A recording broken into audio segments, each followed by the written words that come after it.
Hello, hello. My name is Sharp Eyes, And I am Crucifix. and welcome to another episode of WeCast! where we cast your games. And Coach. Yep. And we're actually going to be coaching tonight. Our Oops. trainee is a Terran player. Oh, Terran. I love Terran. Terran. All day long. Someone likes Terran. But, yeah. So, I think what we're going to try to do today is we're going to try to cast the game. And then we're going to try to coach the game. And then maybe just change it up a little bit at the end there. See if we have time. See what happens. We'll figure it out as time goes on. Yep. Alright, so let me change the camera and let's get started. Okay, sounds good. Alright, in the upper right-hand corner here, we have the red Terran, Denybedoomed. The 42 Denybedoomed. And in the bottom left-hand corner, we have our purple Zerg, Dibs Black Plague. I like that name. That's a cool name. Black Plague. And I like how like it's like an alien and it's Black Plague and it's like the creep is kind of black, kind of like the Black Plague was. I don't know. I like it. It's That a good sounds name. kind of creepy, actually. Yeah. See, I told you. And it does look like my volume is not configured properly for the game, but let me go ahead and fix that right now. Now the thing is, the weird thing is our reviews get much better when nobody can hear Sharp Eyes, which is strange. It looks like everybody likes to hear me better. Absolutely. I mean, you do have the voice of the gods. This is true. What a bad impression. That's not what God sounds like. Absolutely not. But Absolutely not. but we can never be sure. That's true. Okay, so let's see. From the Terran player, he's doing pretty normal stuff, making SCVs, building his barracks to make a wall. Now, one thing on this map specifically, as a Terran player, you can do if you'd like, is you can wall off your natural and your main by putting one barracks and one supply depot over here at the choke for the main and the natural, and so that way you can have your wall up before the other player potentially can ever scout you, and you have a wall for both your nat and your main at the same time. So on this map specifically, next time maybe consider putting your wall there instead. And as a Zerg player, I would go ahead and call OP on that. It's not OP. It is just keeping the dirty Zerg out of your base. Dirty Zerg indeed, as the Dirty Zerg cannot penetrate the red Terran. Over and over again. So we do see that you're scouting, which is good. One thing to it looks like you already know this, which is why you didn't scout downward, is what I'm assuming. But on this map, you cannot spawn vertically. You can only spawn horizontally or diagonally. So just in case you don't know, even though it doesn't look like you tried to scout that way anyways, you can never spawn. You can never spawn vertically on this map, so that's not where your opponent will ever be. And it is looking like a spawning pool is going down here for the Zerg player. What do you think he's gonna make out of this spawning pool? Well, I think that it's probably gonna make Zerglings most likely. He is getting some gas now, so it's possible that he could get speed and then stop getting that gas afterwards to get the maximum minerals as he can, or he'll keep mining gas and maybe transition into roaches after that. We'll see what happens. Or he could get mutalisks off this roach warren over here. Mutalist off the roach warren? Wait, is there one? Oh, he did drop a roach warren, so he is going to be making roaches. So I called it. So it looks like the Terran player did find the Zerg. You can see lots of drones, and he saw if he did click on that, he saw the roach warren, sees the expansion, knows that he's got to be careful, but because the expansion was there, at least he doesn't have to worry about a cheese at this point. Absolutely, and it is pretty rare for the Zerg to cheese on this map since it's pretty big, and by the time the Zerg gets to the Terran's base, well, he's probably already walled off. That is true. Interestingly, though, Life, the one of the best Zerg players in the world, he will often six pool on Star Station, and you'd have to watch a replay to see how he makes it work, but or it might be 10 pool. I'm not sure.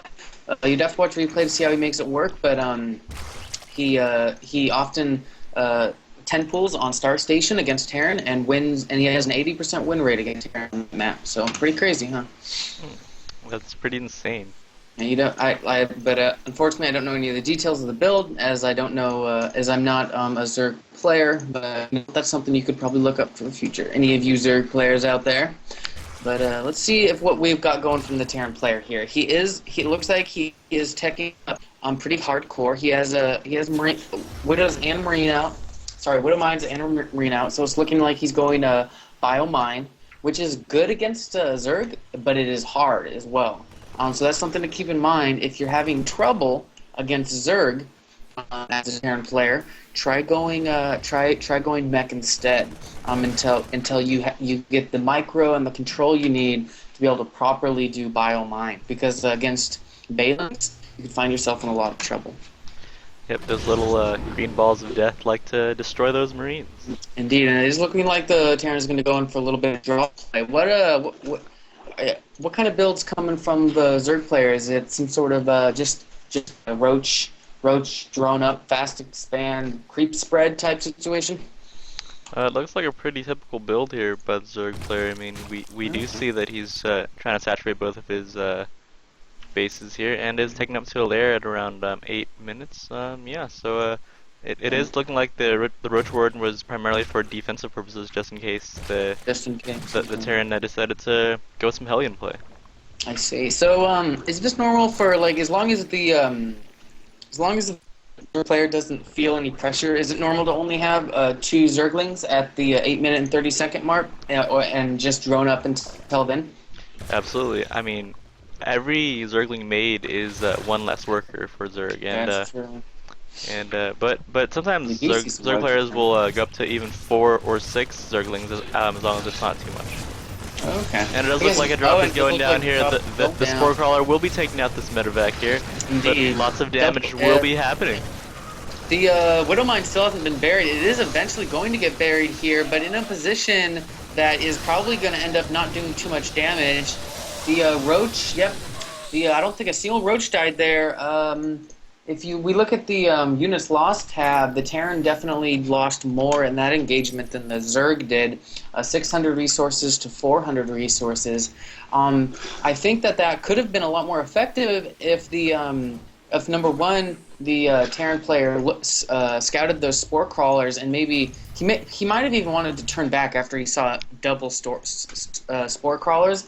But if he did want to go ahead and do that drop, maybe burying the Widow Mine behind the workers instead of over to the side would be more effective.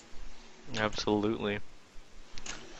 Going back over to his base, we do see that he is tossing down a couple more production buildings and is training a little bit more Marines. So, yeah, looking like some Marine tank action.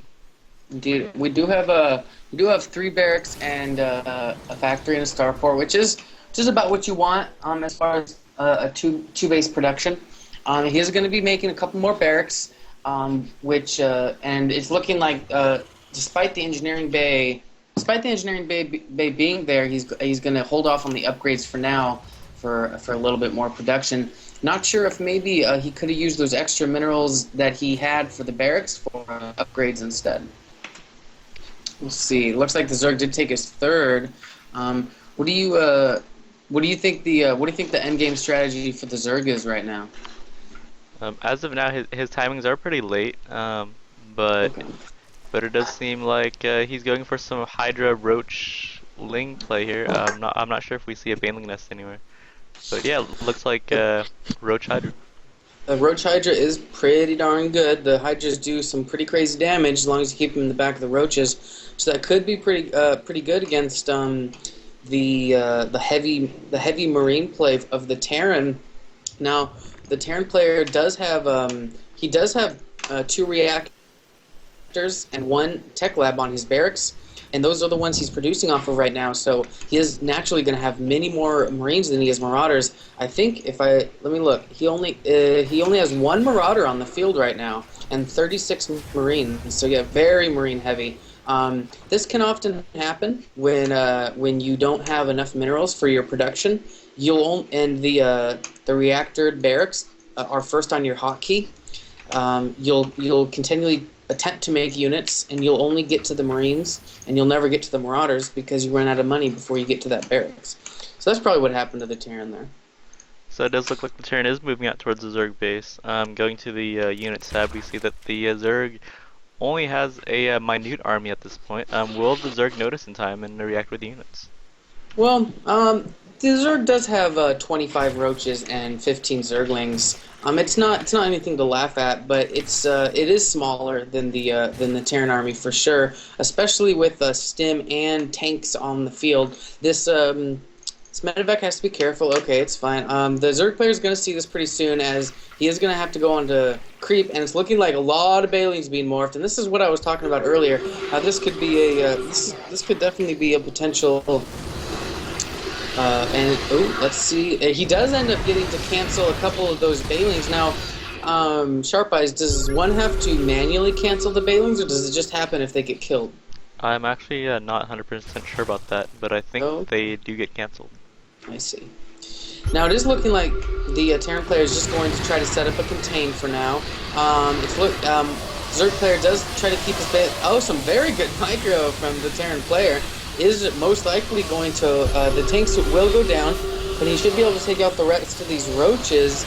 Now his force is diminished, but should at least be able to take out this third base before the. Nope, it's looking like these Zerglings are going to shut it down, and all those Marines will probably die. Good pickup from the Terran to not lose all of them. Is going to go ahead and go into the main. Yep, he's going to go in the main with the rest of those Marines. It is looking like those Marines will be dropping anytime now, looking to do some heavy damage to this drone line. Seeing as the really. Seeing as the Zerglings are already there and the Spore Crawlers, yeah, the Spore Crawlers from Zerg player are really well placed. I like how they're placed on the outside of the mineral line, just far enough to hit the medevac as soon as it gets anywhere close, but close enough together so that it'll hit a medevac or a banshee or anything like that right in the middle. So good spore crawler placement from the Zerg player, and it is looking like we're seeing a lot of very normal build from the Terran player. Just going Marine Marauder, tank, medevac, MMM plus T. I would like to see a couple more Widow Mines in this composition, as Widow Mines versus Zerg are very good. So it is looking like this Ling over here has spotted the expansion over here, and will be trying to take it down. But will his little claws be enough? I think that it is the Terran's entire army went over there to clean that up. So it is looking like the Zergling will die, and hopefully he starts building this command center again pretty soon, instead of building his refineries. Now let's see here. It is looking like he's going to send another couple drone SCVs over there to finish that up. Continuing to macro well. I like how you keep. I like how he keeps some in his base and sends some out to battle so he doesn't lose everything. But on the flip side of that, if you lose your army one chunk at a time, a lot of times it's less powerful than if you. And these Banelings could do some really big damage, and they do. Take out most of the Marines, if not all of them, and it's looking like these tanks are going to get a couple of good shots in here, but these roaches will most likely clear up this tank line. One thing that could have been done there is the tanks could have been unsieged and probably picked up by those medevacs before the roaches were able to kill every single one of them. And the Hero Hydralisk does survive to kill off that tank. Now, it's a pretty close game so far. I would say overall the Zerg player has been coming out more on top as far as the engagements go, just because he has a better economy, and the fact that he's had this third the whole time. Now, it hasn't been necessarily completely saturated, but it has been mining for quite a long time. Even though however, on the other hand, the supply does tell a different story. The Terran player is at 147, 150 supply versus the Zerg's a 98. Well, it is increasing rapidly, 124 now a supply, but the Terran player does have a supply lead. I was gonna comment on the Terran's minerals, but it's looking like he did end up spending those quite nicely at the end there. Now they have crawled back up to about 700, so that's something that you could keep a lookout for. It's looking like the Zerg player is trying to take a fourth, which will be canceled immediately. What do you see? Do you think this push has a good chance of doing a lot of damage, Sharp Eyes? Judging from the army composition here and the fact that the Terran has units back at home, I don't think that this attack will actually work, but we will find out. This is true. Now now it looks like the Terran player is just trying to set up a contain on the Zerg player. Not going to push in, just wants to keep him from taking his fourth. But if I was the Zerg player, I would probably just take my fourth over on the top left here instead of on the bottom right, and call it a day. Meanwhile, the Terran player is going to take an expansion behind that, pulling lots of SCVs to monitor the 3 building. Let's see. It is looking like it is a situation where those idle SCVs are the ones that were mining at the main and have run out of things to do. Now, we do see that the Terran player has lots of mineral and gas, so increased production will probably be a good idea. And we do see a push into the army of the Terran player. Wow, I didn't even see the original army die.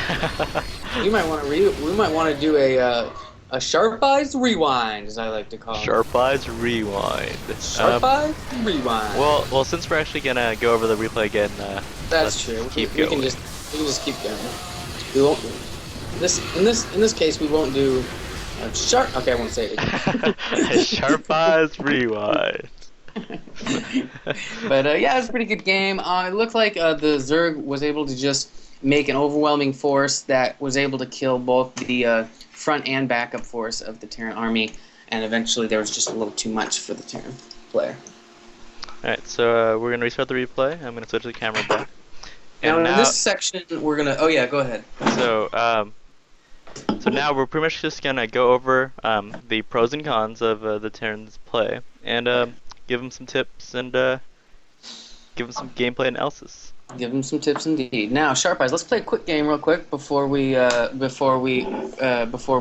The game is called Guess What This Noise Is, and so the game is you're gonna guess what this noise is. Okay? All right. Okay. Here's the noise. What is that noise? That sounded like you breaking your arm. It did kind of sound like that. But it was either that or it was me opening a cold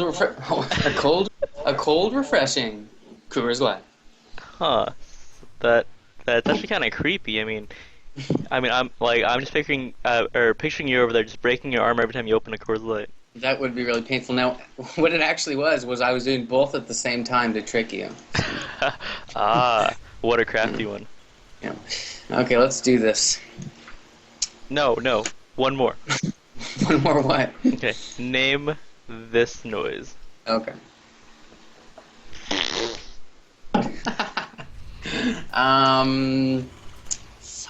That was a fart. Was it a fart? It was a fake fart, actually. So you were half correct. Oh, I was close. And so, yes, as you can tell, we at WeCastSC2 have the most mature sense of humor of all the casting that has ever been done, really, if you think about it. Absolutely. Okay, so Denybedoomed, my bro. Denybedoomed. I like how you built the early wall there. As I was saying in the cast, it would be a good idea to build the wall in that choke because you need less buildings and it walls off both your main and your net. So Yeah, whenever you're on this map, go ahead and build the wall at the choke, unless you're really scared of like early cheese or something. Um, Now, overall, I thought you played well, especially in the beginning of the game.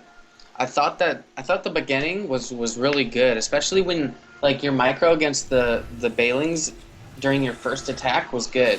But as the game went on, was when you struggled because that's when you eventually got to three bases, and you were spending your minerals really well until you got to three bases, and then it kind of it just really diminished, and you didn't increase production, and that's a mistake that can cost you a lot, because if you lose your army and you're not able to reproduce, then you're gonna always find yourself behind the Zerg, who can reproduce very easily. Yep, I mean those Zerg units really like to procreate. They like to go through symbiotic mitosis, if you know what I mean.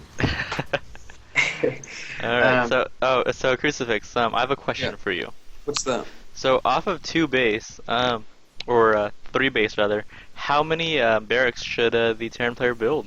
That's a good question. Now, on one base, you can support exactly three barracks.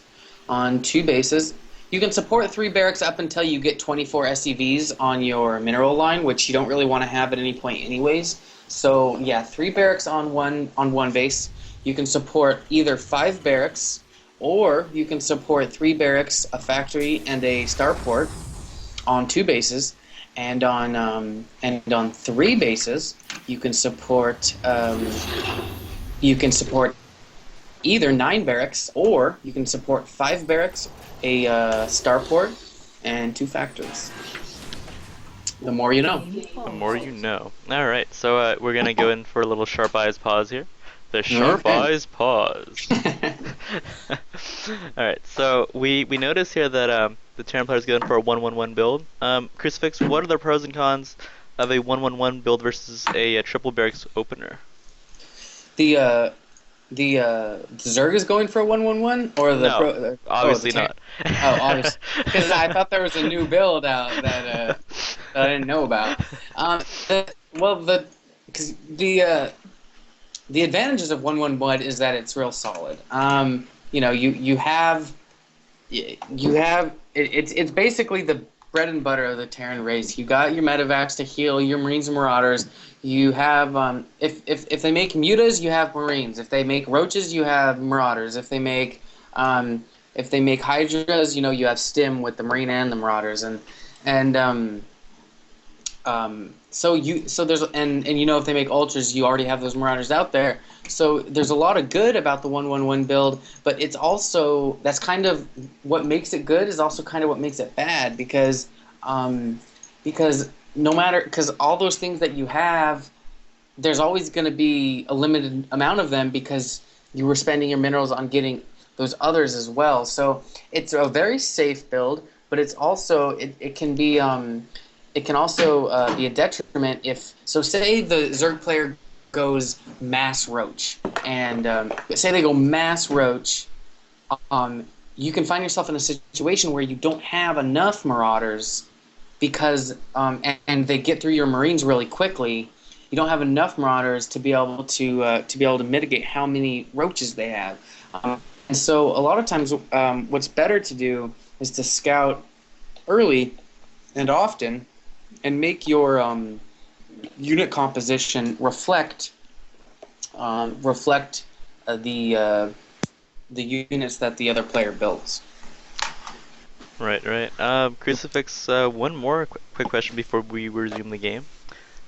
So you've had a lot of experience with both one base and two base builds. What are the pros and cons of the 1-1-1 versus the one barracks fast expand? Well, with this build specifically, the one that Denybedoomed is doing, I would suggest a one barracks fast expand, because it's not like he pushed out when you're doing a one base play like this. You're not going to have the minerals you need to support the overall production that you are going to need before you push out, because as you can see, the Terran player only has one barracks right now, and he has a starport and a factory he has a barracks and a factory, and the starport's not even done yet, and his main is already saturated to the point of full saturation. So if he had another if he had another expansion up right now, he could start rallying his SCVs to that expansion and be making 2 SCVs at a time, have 2 mules, be able to build a couple more barracks faster. At this point in the game, when I do a Forge Fast Expand, no, it's not Forge Fast Expand. When I do a 1 barracks fast expand, not only do I have my second base up and running, by this point I already have 2 more barracks. I have both of my gases. I have a fully saturated main and my factory, my starport. And my starport's not quite done, but my factory is done as well. So if you went 1 barracks fast expand here, you could find yourself in a position where you could have almost everything you already have plus 2 more barracks, which would really help when you're trying to build up before that initial push. And this map specifically, it's so easy to do that because you can build your barracks, you can build your supply depot, and then now you have a wall for your main and your nat, and then you build that command center right at your natural expansion. So yeah, for the 1-1-1 build, you really want to be going 1 barracks fast expand. If you want to try some sort of super early pressure, where you go maybe Marines, Marauders, Hellbats, you can do that on 1 base. But you can do that on 1 base. But in that case, you wouldn't be building a starport, and you'd want to build your second barracks and your factory much earlier. And your second gas is always very important. Absolutely. All right, let's continue. Game resumed. I mean, you can see the Terran player has 400 minerals right now, and that's because, and he does go for the expansion now, but that basically just could have been earlier, and right now you're going to find yourself in a position where you don't really have enough minerals to make stuff out of all your buildings because you don't have that second expansion already up and running. So even though you have the production, you don't have the minerals. And you'll find as the game goes on, it's going to be harder and harder to produce out of all your production buildings until you get your next expansion up. Yeah, and well, the Terran player is hedging his bets on his Widow Mine drop, but if the Widow Mine drop doesn't do much, then he's gonna be far behind. But yeah, and that's the thing. If you want to go for this Widow Mine drop, then go for the Widow Mine drop. Don't try to do both, because what I see right now is look at how many Marines you have. In one of your Widow Mine drop, one of your Widow Mines isn't even at base. Now I know you kind of want your plan here is to kind of have some Marines at home, some in the base, but you're going to find that this is often much less effective this way. If you want to do this early Widow Mine drop, what you should consider is optimizing it so you have exactly 4 Marines and 2 Widow Mines as soon as your medevac pops out. And I've actually done that before, and it's a good strategy for early damage. And you can have that medevac out by about 6 minutes if you want to optimize it that way. And so that way you could have probably hit this Zerg player before his spore crawlers came out. And I want you to look at the Zerg base right now. Your medevac has been sitting over here for a good long time. This drop could have been much more effective if you had come in before these spore crawlers came out. But now that these spore crawlers are almost done building, this is why you lose your medevac. And I really don't know what you were doing with your Widow Mine. It's possible that you were just distracted, and that's happened to me before as well. Yeah, so pretty much the reason why these spore crawlers were built was because you parked your medevac right next to this. That's right. Yeah. Whoops. What did I do there? You loaded back or forwards. Let's see. Game resumed. Yeah. So pretty much yeah. So these overlords, as a Zerg player, they almost always have these overlords right next to their drop paths. So you really want to be careful when Indeed. idling too long next to them. Yeah, see, What I usually like to do when I'm going in for a drop like that is, I mean, I know what I understand what you did is you right clicked on this at the back of this base here, and then you macroed while it got over there, and then you kind of forgot about it, and then once you remembered, you went over there as fast as you could. What I like whenever I go up for a little drop, whenever I go out for an early drop like that, go ahead and keep your medevac on maybe the one hotkey, the number one hotkey, or number two, or whatever, depending on how you have your hotkey set up, and just kind of keep tabbing back to it, and then going back to macro to make sure like you kind of get in the habit of checking on your drops, because for all you know, he could have two queens out there and you could accidentally lose the whole medevac. So try to keep it in your mind to either don't send your medevac so far over there where it could get spotted so easily, or make sure you're always checking on it as it's going over there, so that you don't get in a situation where he spots it and is able to build spore crawlers before you move in. Absolutely. And you'd be surprised, and you think, oh, I only stalled for about 20 seconds. I'm sure it didn't make that much of a difference, but you saw how 20 seconds made the difference between him having spore crawlers at his natural and you losing all your Marines and your medevac, and him not. And you could have probably killed almost all the drones that were at that natural expansion. So, 20 seconds can make the whole game if you don't remember a drop like that. And that kind of set the tone for this whole game. Were just small mistakes that led to you losing the game. Now, Crucifix, what do you think of the Marine tank composition here? I mean, it's fine. As I said before, it's a safe build. It's good. He saw the roaches. Tanks are very good against roaches. One thing I wanted to mention earlier is once you scouted and saw the roach warren, you saw that pretty early in the game. That's when you can decide to make small changes in your build that won't ruin it. So, for example, in your build, you went for 3 barracks, and you went for 2 reactors and 1 tech lab. When you saw the roach warren, what you could have done to make a small change is you could have gone 2 reactors, 2 tech labs, and 1 reactor. And that would have allowed you to get out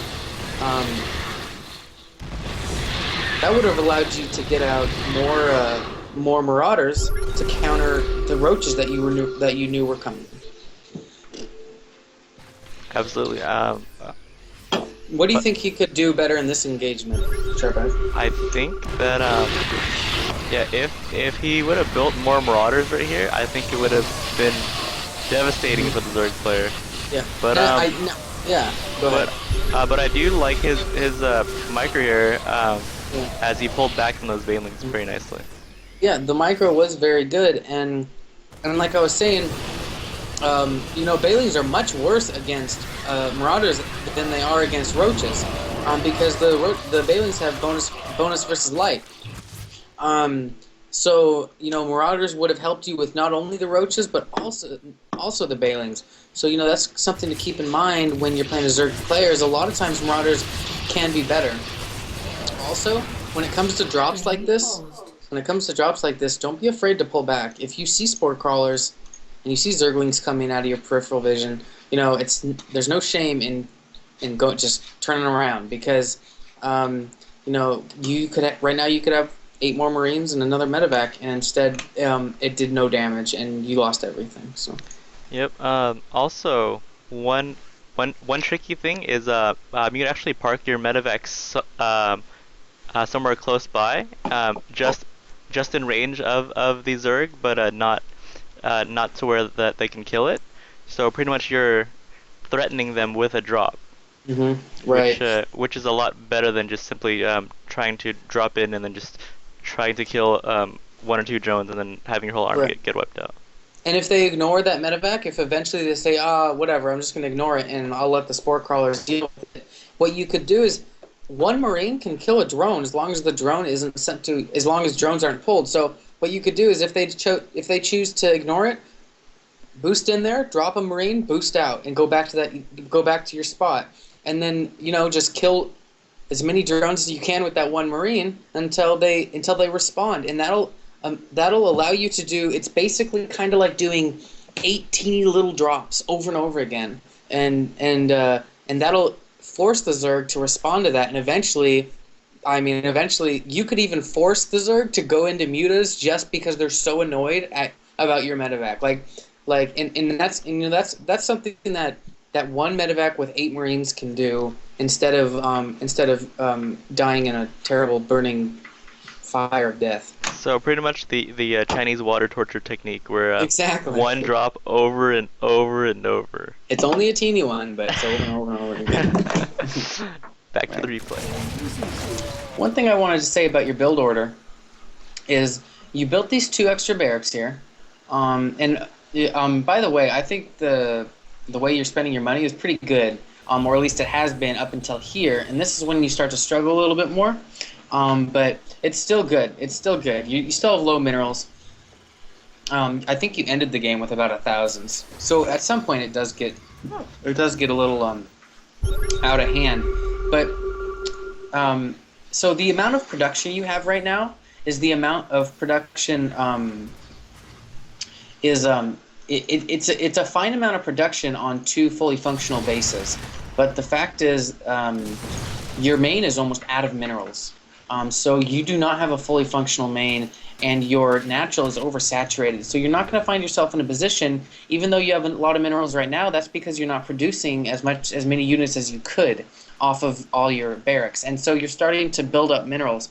But I think you would find that if you had been producing fully out of all these barracks, you would have run out of minerals. So what's good to do is instead of building those 2 barracks right away, when you were in a position where your main was running out, you could have taken your 3rd bin instead of deciding to make more production, because you could find yourself in a position where you're going to run out. And you really should have your 3rd up and running by now, especially since your main's almost out. Game paused. Yeah, the typical timings for the 3rd is around 8 to 9 minutes. So you really want that base up and running by that time. And you don't have to have your base. You want your base up and running by 10 minutes. That's what 9 minutes is when you want to start building it. 8:30 to 9 minutes. Now you don't absolutely have to have your 3rd base up by then, because the game is going to change. But if nothing insane happens, that's when you want it up by. Game paused. So yeah, go ahead. right here, the time wasted on sieging could be better spent killing these roaches in unsieged mode, since unsieged tanks actually fire a lot faster than siege tanks. Right. So I'm willing to bet that these roaches up here in the front would be all melted had these tanks not sieged. Yeah, I think you probably could have won that battle if you hadn't sieged the tanks, because once the roaches get in close enough, your tanks aren't going to do anything. That's how siege tanks work. They can't fire at a really close distance. So I think a lot of Terrans feel like, oh, I gotta siege the tanks, but the fact is that tanks do more DPS to a single target when they're unsieged. So what you could have done there is keep this tanks unsieged and focus down the roaches one at a time, and I think you would have found that you would have been able to, even if you didn't kill them all, you would have been able to kill several, and if you found yourself in a position where you thought you were going to lose the battle, pick them up with your medevacs and get out of there. But what ended up happening was you did end up killing most of the roaches here. You do end up killing most of these roaches because his micro is pretty bad. He really should have got up right next to your tanks. But even so, you do end up losing them all, and that could have been something. This could have been a situation where you could have 4 extra tanks right now. So another example of where small mistakes lead to a loss. Lots of small mistakes add up to a large one, and I do like that you did finally get your 3rd going. Maybe a closer 3rd would have been a better idea, one that was, the one that's right here next to your base. It would have been easier to defend, but that's not the the the game losing mistake or anything. That's just something that you might want to consider. Also, one more thing, upgrades. Game paused. The difference between a low league player and a high league player sometimes is just lack of upgrades, Yeah. as you'll find that almost every diamond or master player and above gets 3-3 by around at least 18 minutes. Yep, yep. And I think you'll find what is it? Denybedoomed. I think you'll find that if you concentrate on getting those upgrades, I mean, you have an extra engineering bay here, and you have the minerals for your armor, and you've you've obviously just it slipped your mind. It happens, but I think you'll find if you really concentrate on getting early upgrades, that you'll start winning a lot of games in Silver League. Because back when I was in Silver League, I remember at one point I transitioned to, hey, I'm just going to really concentrate on getting upgrades. And a lot of times I would find that my opponent would either forget upgrades or he would always be behind me. And so even if I had a smaller army, I would almost always win because upgrades are so important. So don't underestimate the importance of upgrades because they are very, very vital. Yeah, I mean, back in Winged Liberty, I never got upgrades ever, and I all ended my way into Diamond. But What a but great guy. but I guess for people who cheese, upgrades are not important. Yeah. But for people who want to play a solid game of StarCraft, then yes, upgrades, upgrades, upgrades. They are. And I want to talk about your contain strategy here. Now, a contain is a good idea. Oh, so this is what happened. This is what we missed last time. Yeah, he had a ton of stuff. So, your contain strategy there, okay, while the strategy was sound, the execution was not, because you contained him in an area that actually did not contain him at all. If he wanted to, he could have taken his fourth up at the upper left. So really, you sitting right outside creep didn't really do anything to your opponent at all. And that allowed him to build up his army as much as he wanted until he was ready to move out. Rolled through you with Bailings because you were macroing, I'm assuming. See how you sieged right there? That's kind of what we were talking about before. A siege tank is not useless if it's not sieged. It is still a good unit. It is useless if it tries to siege and dies immediately. And so yeah, so when you moved over there, you had a pretty good army when you moved in. But when you sieged up and tried to contain outside his creep, that's when he was able to just build up as much as he wanted and then come kill you. If you had pushed in there, at least, even if you didn't win, or even if you didn't kill everything, at least you would have killed something. And the army ended up not doing much at all because it kind of just sat outside his creep until he rolled it over. And so if you're going to be aggressive, be aggressive. If you're not, then keep that army back at your base where at least you can defend yourself. But don't park it right outside his creep and assume that that's a contain, because he wasn't contained at all, and it turns out he did expand to the upper left-hand corner, upper left-hand side. So yeah, it just really, you just have to kind of think, if I was a player and I was getting a contain here, would that really bother me? Yep. All right. So Crucifix, I have another question for you. What's that? So, as you may know, Bailings are very powerful units. They are. And so Crucifix, so what kind of advice would you give to Denybedoomed here on how to deal with them? Well, specifically Zerg, I would go mech, bro. Like as soon as I went mech, like I got so frustrated when I played Zerg, because I was like, hey, okay, sweet, 6 Bailings killed my whole army, like that's fair. But the thing is, it was my own fault because I kept picking the same units over and over again, and they were dying to the same unit over and over again. And you can't go biomine if you're not really, really good at splitting up your units and having really good micro and always being aware of exactly where they are, because if you do, then you're just going to get rolled over by Bailings, because it's very easy for a Zerg player to make Bailings and roll them, just roll them right onto a bunch of Marines and Marauders. Now, what I would suggest is to go mech. Now, what you want to do is go one barracks fast expand. And if you don't know how to do that, I would really recommend looking at some YouTube tutorials. Apollo has some really good ones, and Filter SC has some really good Terran tutorials, both of which I've watched every single one of their videos. And watching the Filter SC tutorials are what got me out of silver and into gold and so on. So what I would recommend is do a Forge Fast Expand, get your gases, start making factories, start making barracks with tech labs, get those upgrades.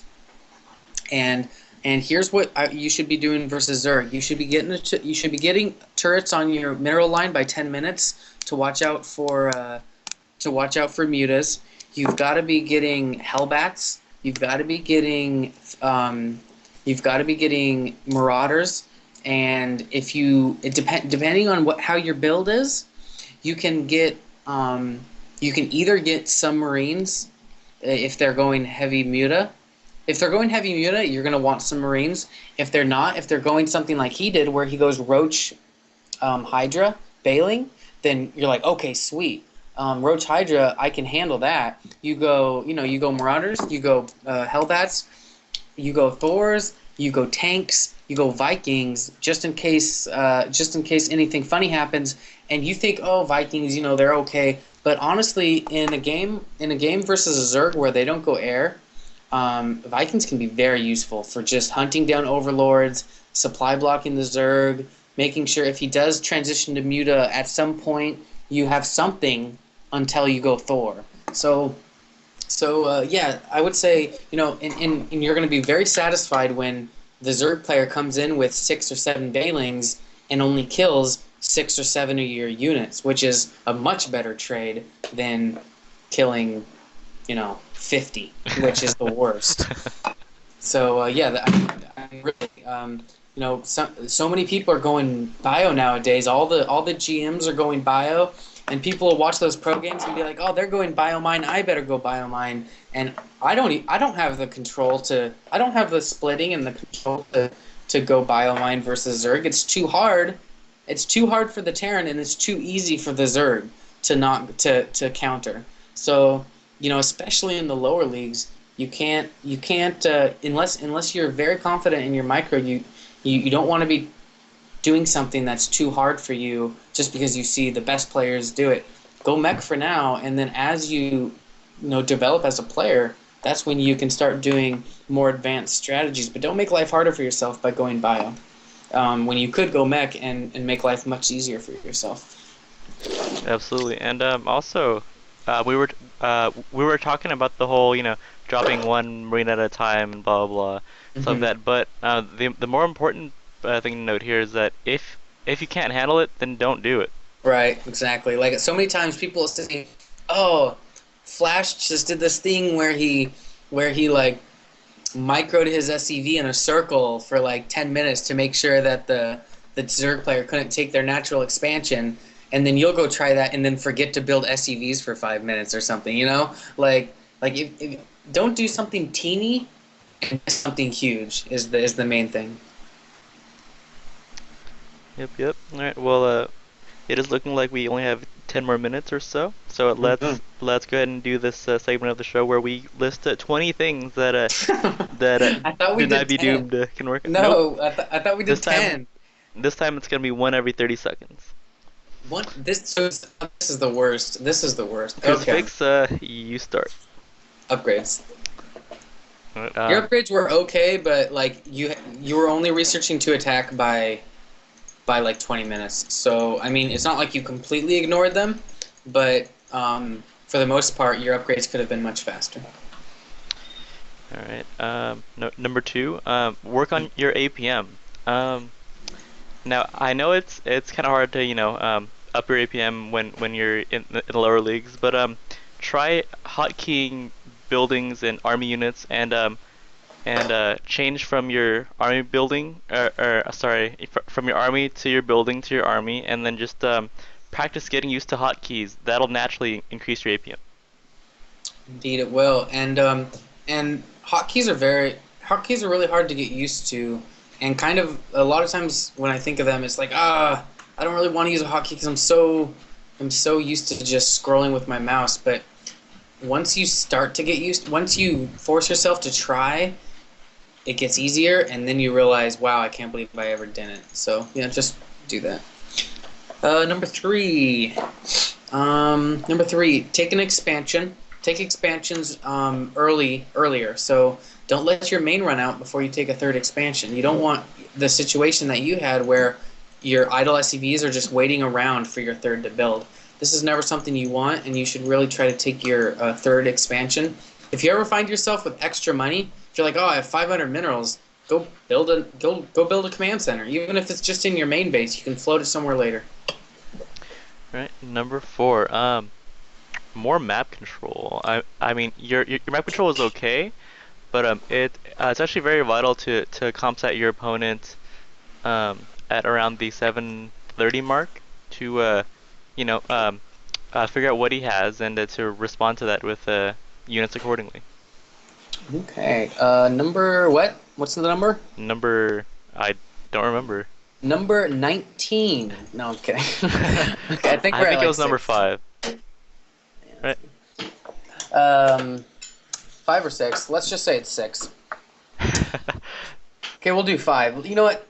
Screw it. We'll do 5. Number 5. Work on your build order a little bit. Your build order was less than optimal. You really want to be doing a fast expand. You want both your gases taken up by 5 minutes. You want your a lot of times I'll build my reactor, tech lab and reactor, or just whatever combination you're going to do. I'll build that at the same time once I get my and I have a nice defense going. Again, yeah. Build order is very important. I would suggest looking up some build orders and practicing them over and over again. Okay. Number 6. Don't let your medevacs or don't let overlords spot your medevac. I mean, That's a good idea. Always assume that overlords are at the edge of the map. So what you want to do is you want to kind of be close to the edge, but not too close, and then just zoom on in and do your drop. Mm-hmm. And that's kind of something that map control will help you with. You know, when you don't have any idea what's going on the map, you're always surprised. But if you have some map control, then you're not completely surprised. Number 7. Number 7. If you do not have control of the Xel'Naga watchtowers, avoid the radius of the Xel'Naga watchtowers. And now sometimes it's hard to guesstimate where the exact circle edge is, but it's better to be safe than sorry. If you don't have control of the Xel'Naga watchtower, assume that they do. Avoid it and do your job accordingly. If you can't avoid it, then fly directly over it to see if he has control. If he does, either boost in and see what's up to see if you can still drop, or just turn around. It's up to you, depending on how the state of the game is going. Yep. Number 8. Right? While you're doing number 8, I'm gonna go to the bathroom. Be right back. So number 8. Try to move your SCVs from your main to your third base before the 16 or 17 minute mark, as that's usually when your minerals will be running out. And I don't know if you know this, but only 2 workers can mine 1 mineral patch at the same time. So pretty much minerals will be less optimized for you later on. So it's imperative that you move your workers out before that happens.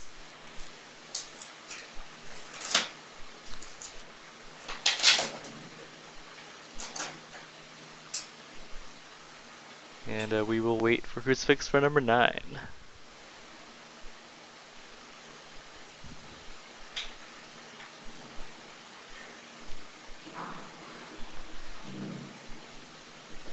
he's actually taking quite a long piss here, but he What was might be number back. 8?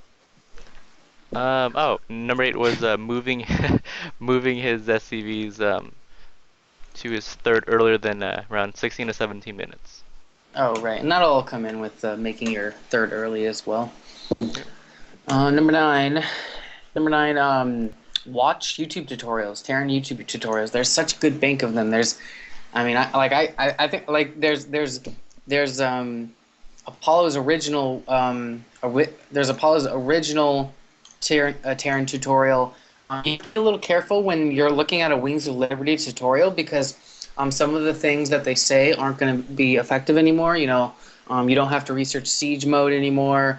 You don't necessarily have to scout after your first supply depot anymore. Just stuff like that. But you know, you can like look at all the Terran tutorials, look at all the Filter SC tutorials, and then look at all of our tutorials. No, we don't have any, but we do have coaching. So you could always go back and look at the WeCastSC2 YouTube channel to the other Terrans that we've coached, and then get tips from those videos as well.